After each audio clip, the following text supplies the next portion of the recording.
What up, Fight World? This your boy Ego, and I'm back with some more boxing. Back with my segment, What's Next, Carl Froch. Let's go.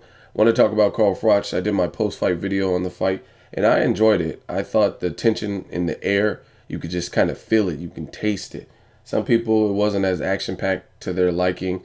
They were expecting some kind of slugfest, and there were spots of that. But you got to realize when two fighters have their career and reputation on the line and at stake, based on how the first fight turned out, the controversy, no fight or neither fighter wants to make that first mistake and pay for it, especially in front of 80,000 people in the UK. You know what I'm saying? So I didn't expect it to just be an all-out from round one, somebody's getting knocked down, all-out slugfest. I knew that would happen in spots, but both guys matured, and that's what a fighter should do. You got to mature from your previous lessons, your previous fights. You know what I'm saying? If the first time you had an all-out slugfest and you paid for it or got embarrassed or knocked down, then I would expect you to come correct. So I thoroughly enjoyed it. I liked the whole event, just from the light shows to the energy in the crowd, everything. As far as Carl Froch, I really like Carl Froch. I told you guys this before. It's nothing new. Granite chin, well-spoken. He's a man's man. He comes to bring it. Not the most technically efficient guy, but he knows how to get the job done. He's been in world-class fights. He's seen ups and downs in his career, and he's just entertaining. He's money to watch. So I like Carl Froch for what he brings to the table. Like I said, he's had some crazy come-from-behind victories. The Jermaine Taylor fight, obviously yesterday, George Groves, because he started to come on maybe in the 5th round, but he was losing like the first 4 rounds handedly, I believe. I don't have my official scorecard, so I'm just going off the top. What's next for Carl Froch? I want to see him in any other fight, any other good fight that could be made that's out there. So Andre Ward, I will say this, not just being a Bay Area native, because Andre Ward's the hometown homie, but Andre Ward beats him in a rematch, without a doubt. I like Carl Froch as all the compliments I just paid him. Still don't see him beating Andre Ward, just because Andre Ward is next level. He's very smart, and in their first fight, he fought with the fucked up hand. I'm going to try to put the picture in this video if I can find it. I have it in my phone somewhere. But he beat Carl Froch handedly with the fucked up hand, and I just think he's too smart. That style is a bad style matchup for Carl Froch. What he brings to the table and what he does well versus what Andre Ward brings to the table and what Andre Ward does well.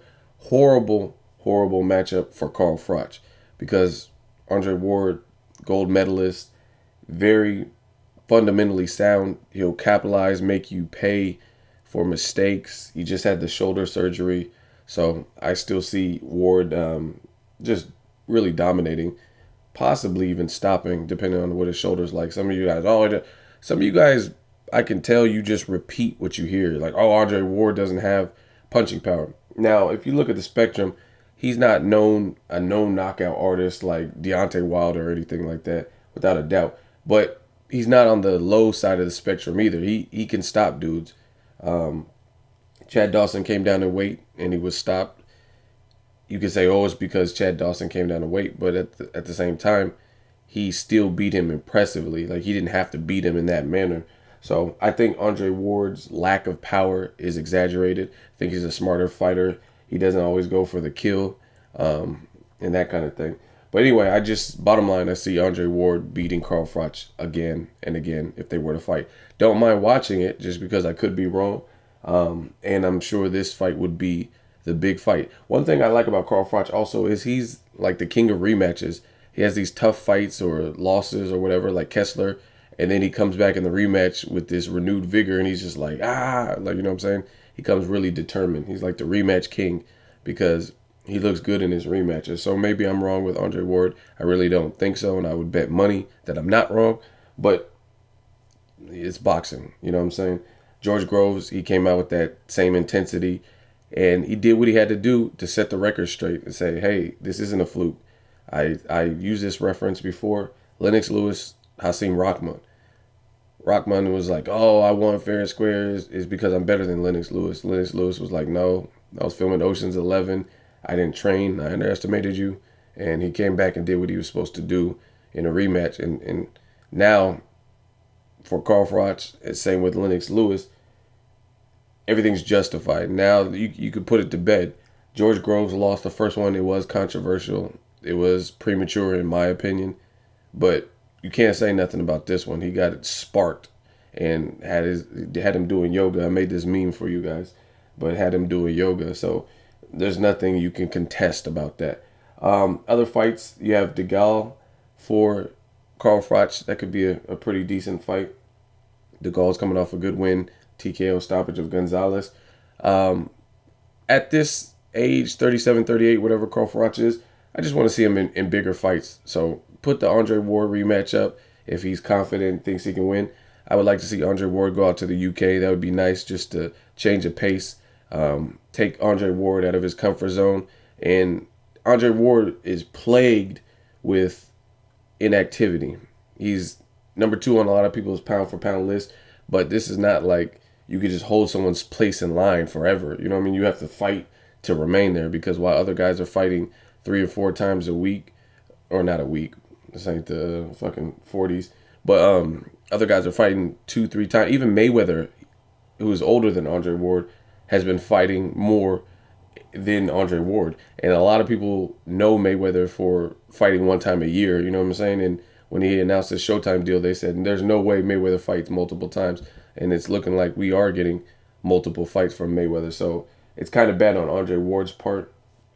Like I said, he's the hometown homie, but it's bad that he's so inactive.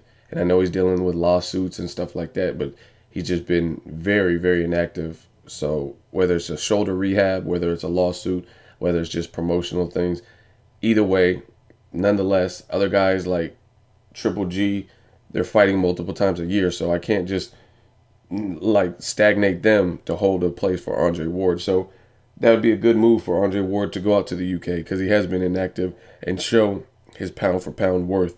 Like, yo, I can go to the UK and beat this dude. And you've seen how the crowd was. The last fight really is Chavez Jr. Chavez Jr., great fight, because I think that is more of a mutual common skill level, if you will. They both have monstrous chins.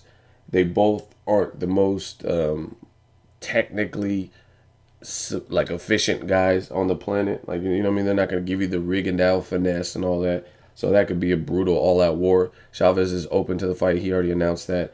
Carl Froch said he's going to spend time and spend the summer with his family, but he's open to the fight. It's a good fight. Talking about making it in Vegas, you know what I mean? I'll definitely try to go to that, just because I know the energy and the type of atmosphere of the event would be huge. And I like that. You got Chavez Jr., son of a Mexican legend. He already has that fan base, and he looks like he's taking boxing more serious. He showed you that in the Vera fight, in the rematch. So they both are coming off of set the record straight rematches. George Groves, Carl Froch, controversial. Froch set the record straight and won convincingly. Chavez Jr. versus Vera, controversial. First fight, Chavez came back correct, managed his weight, set the record straight. So a huge fight. I wouldn't also mind seeing Jean Pascal versus Carl Froch. I don't really hear people talk about that, but they both get love on HBO. I don't think HBO has a problem with either of them. I think that's an interesting fight too. Jean Pascal was working with Roy Jones. He was with Lucien Boutte, and he looked good in the Lucien Boutte fight. Jean Pascal has that erratic Canadian fan base, and then Carl Froch has a good UK fan base too. So I think Carl Froch needs these powerhouse type of affairs. Like, I don't really want to see him fight lesser competition, or like someone who, like a DeGal fight. That's cool for a fight's sake, but I want to see him fight guys with great fan bases. Ward, well, you could say Ward doesn't have a fan base, but either way, he's on a top pound for pound list. Chavez Jr., good fan base. Jean Pascal, good fan base, that kind of thing. So let me know what you guys think from Carl Froch. Either way, the guy is very entertaining, and he's a throwback kind of boxer, just tough. He knows how to bite down and make it happen, very durable. So make sure you hit the like button. As always, hate, comment, or subscribe. Till next video, it's Ego, signing off.